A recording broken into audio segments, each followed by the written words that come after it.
Hi, everyone. Welcome, welcome, welcome. I am Jen Spencer, and I am super excited. Another episode of Beneath the Surface is here. And, it's been a really interesting experience running this LinkedIn Live show. First of all, because it's live, and if you make a mistake, everyone can see and hear you. The other reason is that I've been able to talk to some really, really incredible people. And I thought when I started this show, it was going to be about spirituality and the unknown. And what's been really fascinating is I've been able to talk to a whole host of different people and really kind of connect in with what helps them be successful, what their thoughts are on wellness, on well-being, on culture, on how all of the things happening in the world right now are impacting each of us on a personal and a global level. So I'm really excited today. I get to speak to Nova Nicole. She's one of my favorite people. And Nova is she's everything. She's a speaker, she's a facilitator, she's a coach, she's a consultant, and she really focuses on leadership development and bringing a sense of humanity to work through self-awareness and self-management. And the other cool thing about Nova is she was interested in wellness and well-being in the workplace before any of us thought it was cool. So I will always remember Nova being the pioneer in this space. So I'm really excited to talk to Nova. And if you're here with us, please let us know in the chat. Say hi. Love to have the engagement and questions from the group that's here. And I know some of you will be watching this later. So without further ado, super excited to welcome Nova to my little stage. Hi, Nova. This is a huge stage. It's very It's like big. 2 hours across. Yes. It's so nice being here, and friends, we're live, so I'm just gonna apologize in advance. Hey.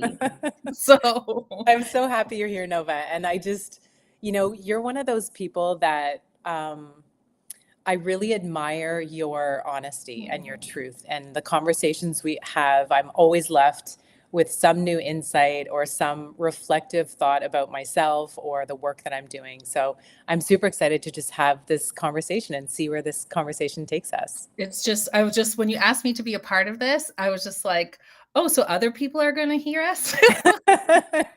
So there'll be other people there?" But I think that's a thing that and thank you, and I feel like that's a thing that happens with wellness practitioners and people who, kind of like have there's I work in this space and then there's this is embodied. This is how I breathe. This is how I listen. This is who I am. And there's not a separation there. Now there's a volume that goes up or down, Yeah. but it's who you are. And when you find like those people, it's just like, Yeah. once you get together and that can be like it's almost like a pressure release valve for me. So I'm just so grateful for yourself, for Steve, for the Pause and Expand team and community, for the for the safe spaces that you've offered me, because as practitioners we need people too. Yes, it's so true. It's so true. So I'd love for you to kick it off by just telling us in your own words a little bit about yourself. Oh, okay. So, many folks know that like I'm always the person pressing people to do this. I created a program called the Boss Ass Bio of like how do you talk about yourself. So this is my like bio voice. Okay. Oh, hi. I'm Nova Nicole. I didn't see you there. I'm Nova Nicole. My pronouns are she and her. I am a leadership development facilitator and coach in the tech space. I've been a consultant for the last 15 years, really bridging the gap for people to make the connection between personal development and professional achievement. So, my subject matter expertise is in mindfulness, meditation, and self care. Sometimes people would call that performance coaching. I'd be considered a transformative coach. My children call me a feelings teacher, Mhm. and whatever that works. My job is to hold space, meet people where they are, and make some of those seemingly difficult concepts and experiences like really digestible, distilled, and easy to understand and apply. Mm. So before I worked in the wellness space, like I served a term in the music business, and I think that's where I had a lot of applied knowledge. So there's no guidance that I give to things I haven't applied myself. Like Mm. I does this, as I like to say. And so when I left entertainment, I think I had a real understanding of like the pace, the pressure, and expectations of public facing, high performing individuals who often just cannot fall apart in the public eye. It just simply Mm, can't, but that still has to happen. yeah. So I think a big part of that is why I like the work behind the scenes. I've just kind of taken that PR savvy and then my like passion for wellness and for service and put them together. For 5 seasons on CTV So Social, I was their wellness expert. I have spoke, I'm pretty sure, at every college and university across Canada. I've done just all the things. So my Instagram says I say words, I talk and stuff. So, yeah, I try and just make that human connection. It can be a crazy place. It can be difficult to be in your head. And sometimes people say, okay, well, Nova, this is all great. Like, what do I do tomorrow? And so I Mm, try and start from that place of like mm, practical, organic, plain spoken. I never want to give somebody a reason to not just explore a conversation of, what things could be like if they were a little bit different. yeah, yeah, yeah. I can imagine you've seen a lot of changes in the world of well-being at work, Yeah, especially big time. companies, since you've been doing this for so long and seen so many iterations of people and change and how we show up and how we don't show up. And so I want to kind of kick it off by asking you about what you think well-being means Mm. within the corporate world, and maybe more in a general sense, but what do you think the word well-being means when it applies to what we're doing as people at work?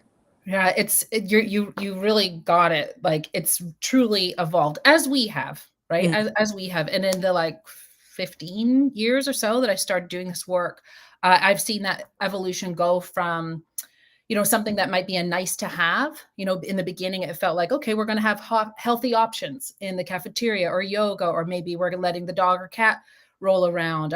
In other organizations I've consulted for, they see the value in caring for the whole person. Maybe that's childcare services, flex hours.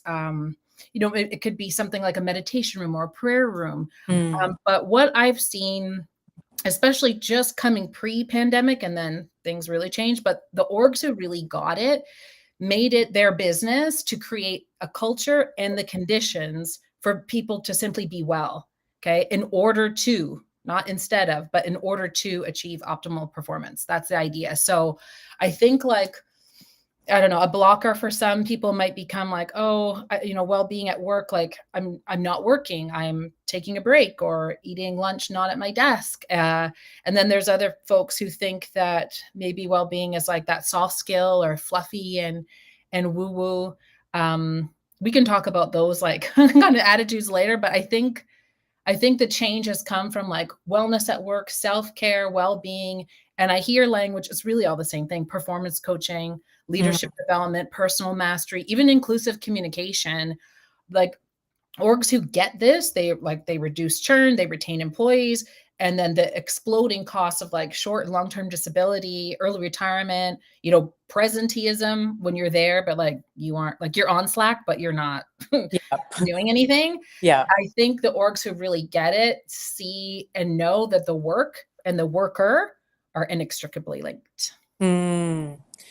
You talked about performance there for a minute. Tell me Mhm. about the correlation between well-being and performance in your own mind. Like, what have you seen in the companies and the experiences that you've had and the teams you've worked with? Yeah, and it's like in my own as well, right? Like I think, the pandemic was a great example of how that connects. It's like you can make all the plans and all the strategy and you can roadmap it and have the budget and have it all set, and that looks great. But if Mm, the mindset ahead of that is cloudy, uncommitted, just tired, foggy, like it just won't last. There mm, just simply will not be the capacity. So you can have the expectations, but do you have the capacity to perform? And mm, so that, I think, is the difference. It's why you have to build it in. It's why in professional sports there's an off season. You don't yeah. play every single day. Professional teams, like in basketball anyway, they'll refer to it as load management. So instead of playing all 48 minutes, maybe play 26, but like you're in there when it counts so that you can rest. You risk injury, undermining the team. Like the data is all there. I think the attitudes are changing, but I think we saw it firsthand in COVID where I'm still at home working from home, but my capacity has just 75% at best. And I still think it's like still kind of coming up for people. It takes time. And so I Mm, think making that correlation with like the mindset ahead of the strategy, who is showing up when you show up to do the things, like that is a requirement. It's not a separate thing. It's not mm. like I'm a different person outside of work. It's I have to do this in order to do that. And it's a simple reframe, but it takes practice. Yeah. How do you think people are, I'm going off our original script now, Go obviously. off. 3 questions and I've derailed our conversation into I something. love it. Um, this concept of safety. So just as you were talking about that and this idea of, athletes have an off season and they know because they've been trained that this is not when they're playing. Right. How does that work in a company when there's a feeling of unsafety sometimes in actually taking breaks? Like, Mhm. what does that look like from a perspective of helping teams and organizations to understand and prioritize that as an actual part of the job? Yeah, like that it's not and we're not doing this instead of. Like, I think it comes down to a word I hear a lot, especially in the tech space, is about efficiency.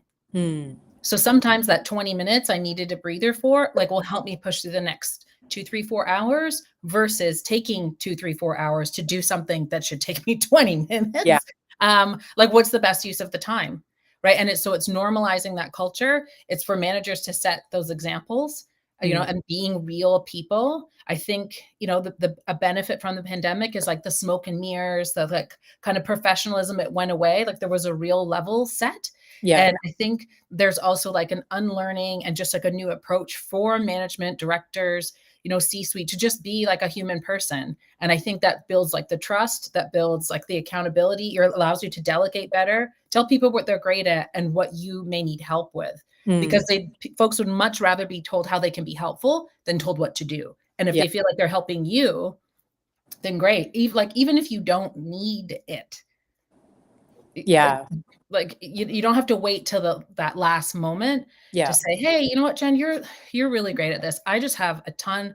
Can I do you have capacity for this? Do you have space for this? Like people will move things around and to make it happen. Hmm. That's different than dumping it at the last second and giving that pressure. Like that doesn't feel safe. So Yeah. when there's a bit of like, a little bit of latitude that's given, like we talk a lot about boundaries, but I think when there's some latitude given for people's like capacity, their real lives, when I get all of that context and I can give it as a manager, then there's just some room to give and gather information as to like, okay, this will help me make an informed decision versus just making assumptions as to, well, they're going to get mad or they probably this or they must that.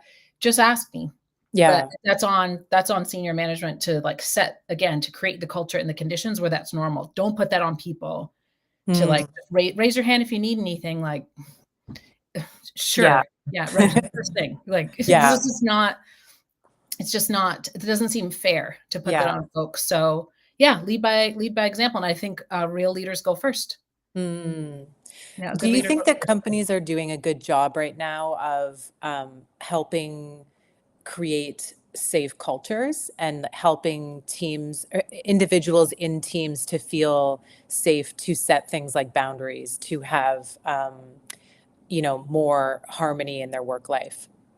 I think some do. Like, it all depends on the industry and then what your role is within that industry. Like, Mm, I'm working at a tech company, like, the expectations of a developer and a coach are gonna be very, very different, but yeah. also knowing that there's gonna be ebbs and flows and times that will be busier, so then that's not the time.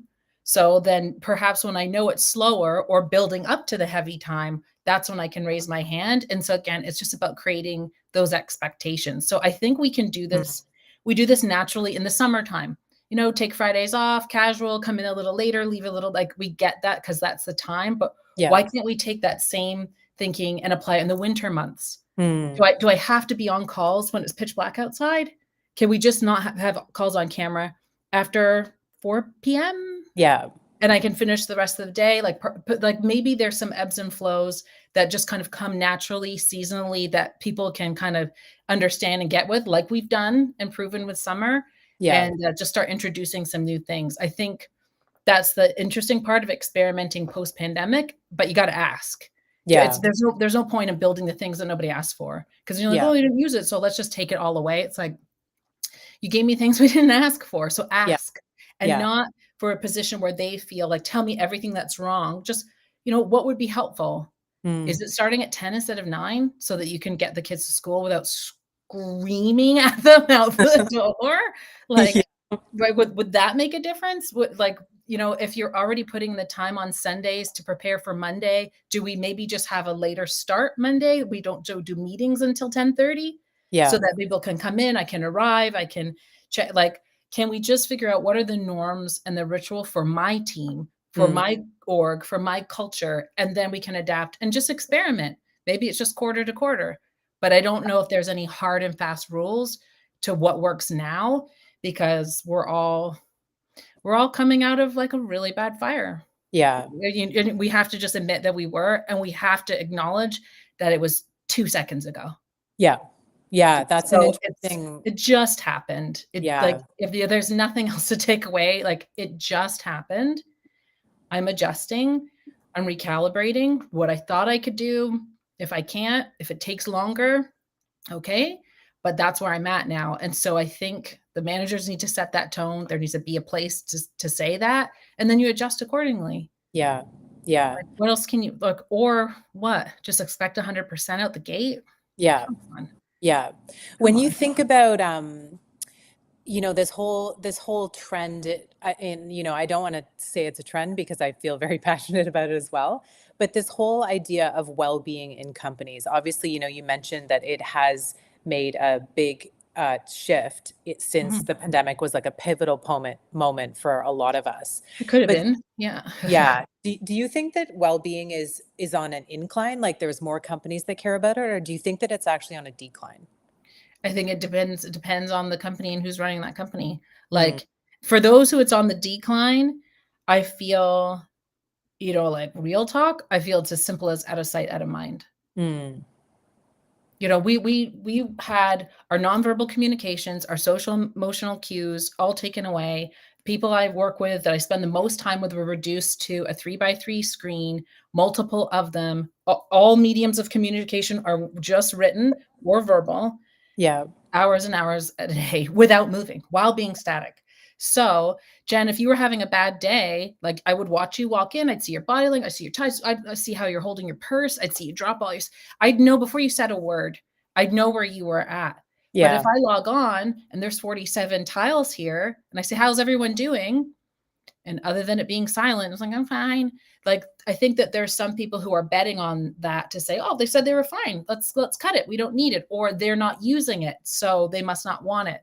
And meanwhile, it's the opposite.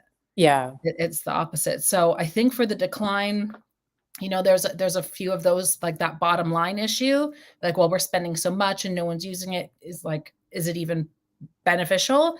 And then I think there's people who've really like doubled down and just kind of reframed as to how they see well-being at work. And if performance coaching, or if that turns you on, like, it's all the same thing. Yeah. It's all the same. So Yeah. whatever my grandfather would say, whatever blows your skirt up, whatever blows your skirt up, like, just call it that.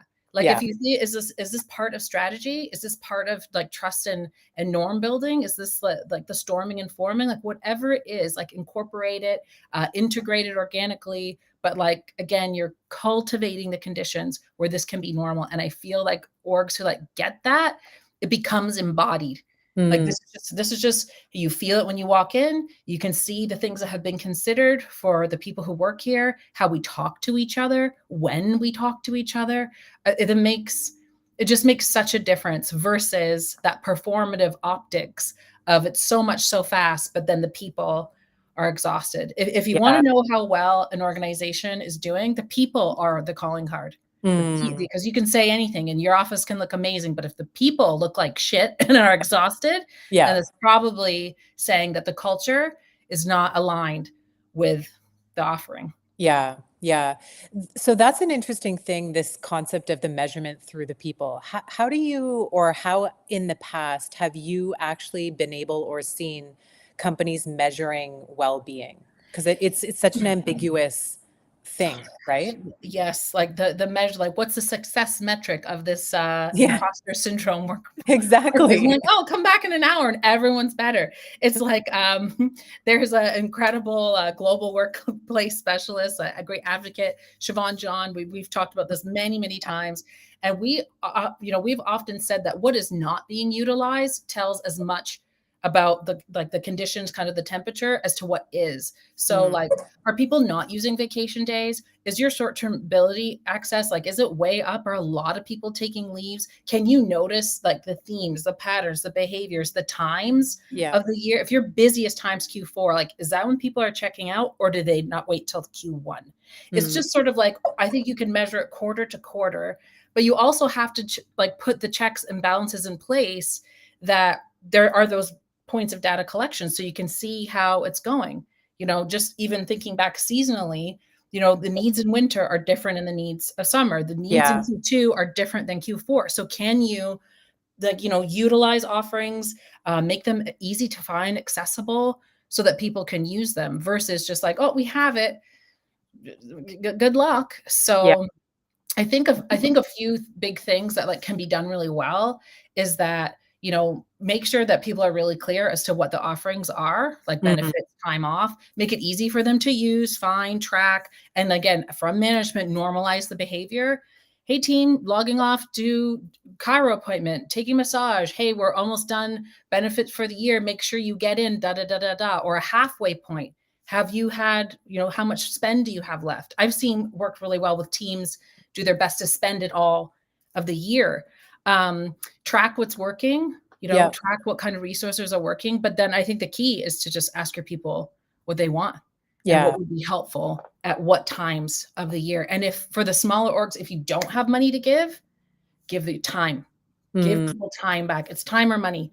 And so if you can't give me the extra bonus, then there's something to be said for having some flexibility with time. Because again, yeah. we're talking about capacity, and like the data will show that money is just not enough to keep people happy at work. They need to have purpose. They need to have a clear trajectory of like development and advancement. They need to feel like the work actually matters. But I need to know that you're thinking of me when you're making the plans. Don't just make these crazy plans. And it's like, you plan this for Halloween night. I've seen this huge, huge meeting. I'm like, 6 o'clock. I'm like, it's Halloween. Didn't even think about it. So Yeah. I think it's things like all of those little tweaks, but make it easy for people to find it and demonstrate using it. Yeah. Yeah. Talk to me a little bit about the role of management. So, we've got like senior executives, then we have the role of middle management in sort of helping. I believe that middle management is a hugely important role in wellness and the well-being of employees. Every time. Talk to me about the role of management in ensuring that wellness is priority in organizations. Yeah, like the data, I think there was a big study that came out earlier this year showing that managers have some of the greatest influence Yeah. and on employees' mental health, more than therapists, more than doctors, and also like an equal influence to the well-being of their partner. Yeah. I grabbed a couple notes from that data point because I'm just like, the data says so like, 1 in 3 people said that their manager fails to recognize the impact that the manager, has on the team's Mm, well-being, right? We've all heard it. People don't quit their jobs, they quit their boss, right? But the yeah. boss needs people too, Yeah. right? Like the boss needs care too. And again, like from the pandemic, like that, I've got it all figured out. It's fine. I know what to do. Like that's gone. Just be a human person. In that same survey, nearly 3 in 4 said stress from work negatively impacts their home life, Mm, right? You bring home, that's what the pandemic was so hard. You bring home to work and work to home. The yeah. manager's key in that. And, about 2/3 of people said that they would take a pay cut for a job that better supports their mental wellness. So, I think again, it's why transparency is so key. The touch points, the norms, the rituals, but it just saves so much money, like almost triple, because there's the time that you did it that no one wanted, undoing it, and then redoing Yeah. it again. Yeah. So I think management plays a huge role.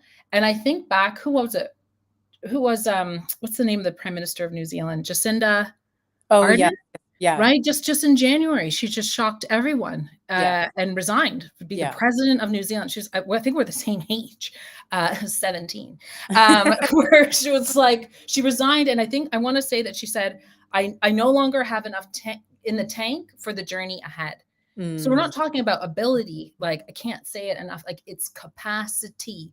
yeah. So if after this 3-year nightmare, if your capacity has changed, like that's okay. But management needs to know that if the work constantly changes, then so does the worker Yeah. and so does their capacity. Yeah. Yeah. What about your own journey of well-being during this experience, this, Great every day. 3-year period? Tell me Never about better. like how did you Yeah, It's exactly. been It's so like a hard. It's been hard. Like, I Mm, have never been in a place where I was leading people through a thing I hadn't been through. mm, How do you teach someone to ride a bike when you've never ridden a bike? How yeah. do you teach someone to juggle, like virtual schooling and freaking George Floyd, like all these pieces that came out of nowhere Yeah. in again, and you are static Mm, and then limited with the outlets. Like, I have never, like, burnout isn't even a word, like in the mm, hospital multiple times, multiple bouts, and I have every tool there is. So I think I think part of that, like, again, talking about like creating the culture and the conditions, like people who've worked with me know me that like I'm an open book, I'm pretty transparent, and I try and keep it pretty real. So when I'd be on calls and they're like, this is so much, like, Nova, what are you doing? I'm like, I don't know. Like, I'll be the first to say, I'm like, okay, so yeah. let's talk about what's working. Like, Yeah. someone has to say, like, look, I ain't got it figured out either. Let's crowdsource. Let's Yeah. knowledge share, like, right, let's share, give and gather context, because what's new for you could be old news for me, but vice versa. Yeah. So I was trying all kinds of tips and tricks, and so shout out to all the engineers who are like, I've never sat with my emotions. I'm like, yeah, but I don't know a strategy for like time efficiency. So, and it's just you just able to like experiment, Mm, but be really really honest about what the requirements are to do this work. yeah. So here's what I require to show up this way. And it, for myself, it was as much as like overhauling my whole life. Like, I relocated. I moved from deep in the city to 2 hours away. I live in like a beautiful Four Seasons community, because when I shut the laptop, I required like instant relief. Mm, I needed to have greater capacity than those that I served, and I couldn't find it where I was. So yeah. I had to create that and then, lure people to it. So I Yeah. think we're seeing, like, for myself, it's like the access to the benefits of being out in nature. Mm, And I think that again is another work requirement.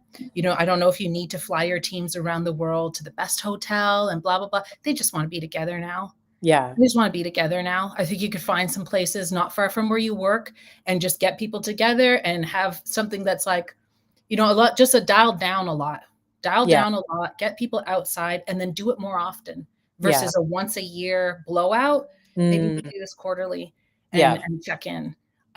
So I think that those kinds of reframes for myself as a practitioner were crucial, Mm, but because I was able to like do it and then talk about it, that made all the difference. mm, So I'd say to any practitioner, talk like we know, like we see you. yeah. This has like been impossibly challenging doing this through a screen.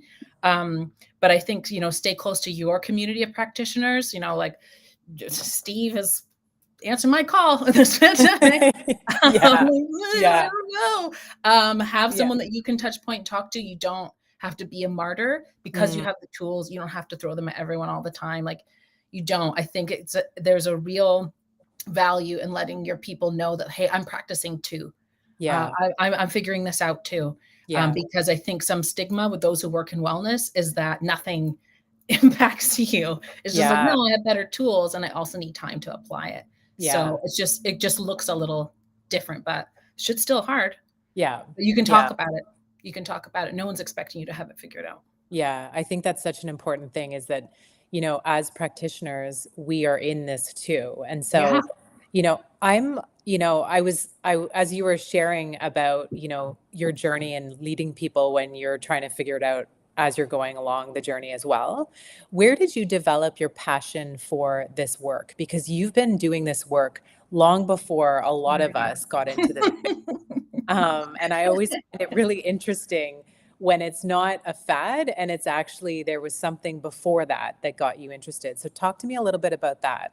Yeah, crazy story. Like I was working in hip hop, like rewind a million years. I was working in hip hop, working the music business in Toronto and in Los Angeles. And I think being one of very few women in that industry, like at that level, Mm, celebrities, athletes, a lot, it's just a pace and a pressure. It's not about who it is, it's the pressure and the expectations. Again, it's the latitude, it's the capacity that needs to be held at that level. And so while I was there just of like some like menial role, I think just by proxy, I became this like de facto guidance counselor. Like I mm, was one of few women who just, I didn't know it was called holding space. I didn't know it was called active listening. I didn't know it was called self-care, but like I was doing all of those things if I was going to show up. mm. So I worked like, it was a fast life. I made a lot of mistakes. I did a lot of applied learning. And I think the healing of like my own dramas and traumas, like going through that still while being in such a like almost polar opposite industry, it Mm, just allowed still for me to find like this thread of authenticity. And so while I was studying and learning about wellness and on retreats and like Buddhist practice, I never saw anyone who looked like me, talked like me, lived like me in any of these spaces and places. And I mm. was just like, well, what's that about? And how do you like translate it? It's like almost having it like a translator. So when Yeah. I realized like, oh, self-medication, oh, that's Hennessy and blunts Mm. and women in clothes and cars. So I was like, oh, so starting to just like take these common behaviors, but then like putting a label on it and be like, oh, okay, that's what this is called. Now there's levels to this, but now I can kind of understand what it is when it just, when life kind of took me out of music. I was working with like a super duper star who happened to have a mental breakdown.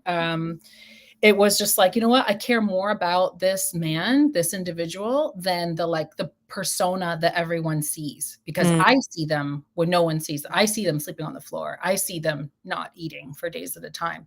And so I just remember to be like, what would their art, what would their music, what would the impact be if it was coming like from and out of just a healthier place. It doesn't have to be mm. the best place, but like a healthier place. And so stepped away from music in 2010 and just started using those pop culture references as a way to get people in their seat. And then I was like, okay, that's not really what this is about. And just talked about like transitions, coping with transitions, just all of the things like, I would start speaking at a university level, and I think that celebrity fascination and culture at the time, like all the blogs and things are really popular. And I tried to just make the connection of like, these are people just like you. Yeah. The things that you have are now the things that they wish they had: privacy, anonymity, right? Like freedom of choice, creative expression without making it a commodity. So you've got a lot. And how do we like cope with the changing pressures, but like keep the things that are valuable? So I think part of my exercise is just like reframing things. And I just love people. Like I love when the light bulbs come on, and like when I hear, oh, I never thought like that before. Like Mm, it's better than money, because those realizations, like those tears of realization, um, it just means like everything. There's no going back from that place. And I yeah. think like seeing and feeling that in a room, of hundreds or thousands, and people seeing other people that get it, like that magic, I missed that. Like I missed air over Mm, the pandemic. It mm. still happened, but it took so much more of me to create the conditions to make that happen. And then on the great days that it did, screen goes dark, and then I'm here folding laundry. Like there was no gap, there's no segue, there was no space to leave a great day or a rough day behind. And I Mm. found that really, really draining. So I think that that's also, a requirement of the work, is just some Yeah. gaps and some segues, place to reflection, face for distillation, just to like, okay, what was that, versus constant reactivity, the Yeah. context switching. Like it's fucking exhausting to be Yeah. technical. Yeah. Yeah. So, and it's like, and it's okay to say it like 3-4 years in. Just Mm. find a better way to do that. Yeah. Then What do we've you got think lots of it is? options now. We've got lots of Yeah. options now. I was just gonna ask you, sort of based on what you were just saying, if you could say, maybe there's not one thing, but if you could, talk about one thing that you think is missing, or a few things that you think are missing still in this whole experience of human connection. Is there Yeah. anything that comes to mind, either in an organization, what you're seeing in the world? Like, what is missing in what we're still not getting as humans? Jeez. Thanks, We're Jen. going big now, Nova. We're I going think big right like at the tail end. I think I think when it comes to like inclusivity, there's Mm, also like learning styles. So I like run, I work with a learning development team, and it's just one mode of communication just isn't it. And so I've found like what's helpful if someone's getting like tons of messages and emails, like I would send a voice note. It's mm, like if everyone's doing one thing, then what about the other thing? If everyone's doing Zoom calls, what if we went a phone call? Like yeah. if what if we just tried other mediums of communication just to connect and like really grasping the realities of people's day. Like, can we make this a call so I can fold laundry and clean the kitchen? Because I haven't. Like, could you just, I'm still here. I'm still Yeah. fully here. But Yes. can we just have some other options? So I think normalizing and exploring those. I still think normalizing and understanding the capacity of which we are at as a collective. Yeah. I think really being honest about what that is, and then measuring your expectations and roadmaps accordingly. And I think that there's just something to be said for, I still don't think we've got the like, what does inclusive leadership, like what does good look like? What does a good leader look like? Mm, It's not just one way. Like an entrepreneur is not just this like tech bro in this like sterilized office. It's someone in a marketplace. It's someone braiding hair. It's someone selling wares on the street. Like there's other lenses around the world. And I think, we've seen in the pandemic, like there is a global majority who have operated and lived the world in a different way. And I think that there's real lessons to learn.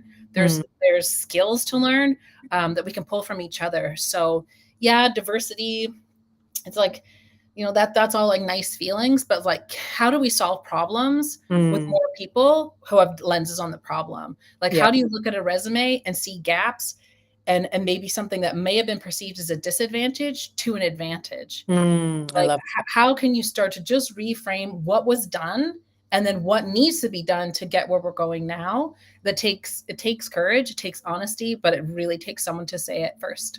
Yeah. Yeah. I think that's And really, I think that that's allowed. I think that we'd save a lot of time if you just say the fucking thing. Just say yeah. it. Just say Yeah. the thing.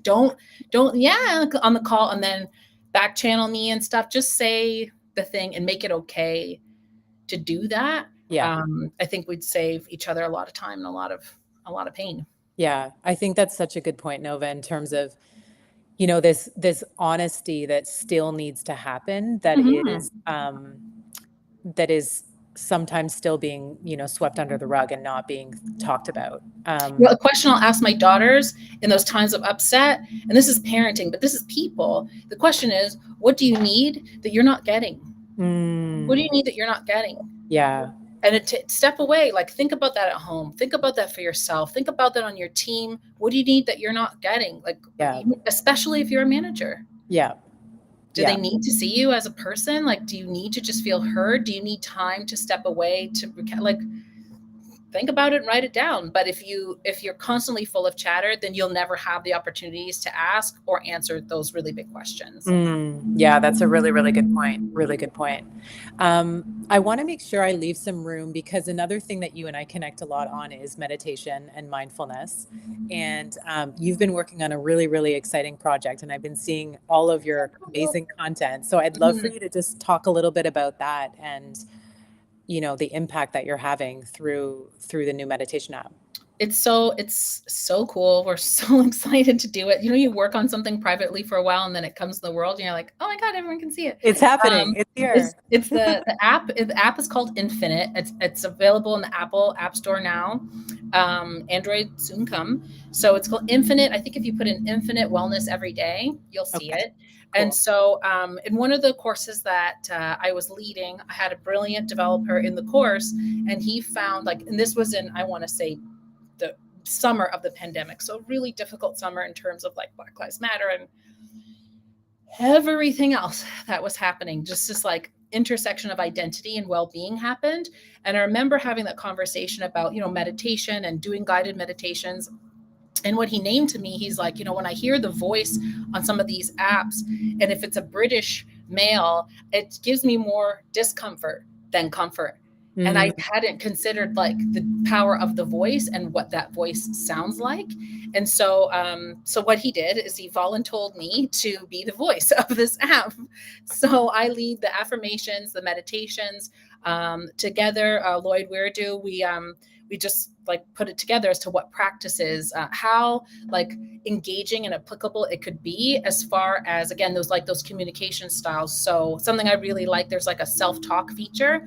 So I mm, could read an affirmation that's like, I'm safe and I belong, but whatever. But if I have to say it out loud and mm. record it into a library of me saying I'm a like, it's just feels really different. So I Yeah. have to say things. I use my phone as the journal, like, which is triple encrypted, because some folks had been violated or betrayed with their deepest thoughts being Mm. discovered, and so now they don't journal, and that has its own issues. Like, we just made, for some of the meditations, you can choose, based on your mood, based on your Oh, I time love of that. day. So it's like I had a bad day and it's night. So I would go in the studio, the lights were blue, dark, and I would be in the voice, in the headspace of the person who was listening.